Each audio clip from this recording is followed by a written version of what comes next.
Hi guys, another recipe na simple, madali at masarap. So manok tong gagamitin natin ngayon, thigh part to.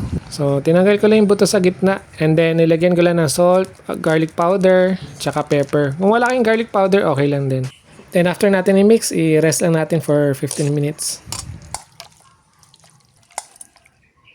Then habang minamarinate pa natin yung chicken natin, gawin na natin yung sauce. So soy sauce lang, garlic, ginger, honey, and sesame oil.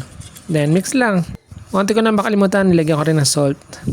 Then after 15 minutes, balik na tayo sa chicken. Pisaan na natin mag-ihaw. Basta i-make sure lang natin na hindi ganun kalakas yung baga nung charcoal natin. Para hindi agad masunog yung balat, tsaka yung pinakalaman. At tsaka sure tayo na maluto yung laman sa loob. So slow cook lang. Then after na natin mag-grill yung chicken, lagyan na natin sa pan para yung sauce na natira, makakoat talaga na maayos yung chicken. Tsaka ma-absorb. So yan, plating na.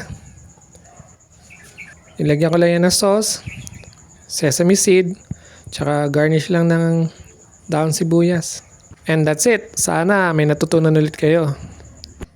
Salamat!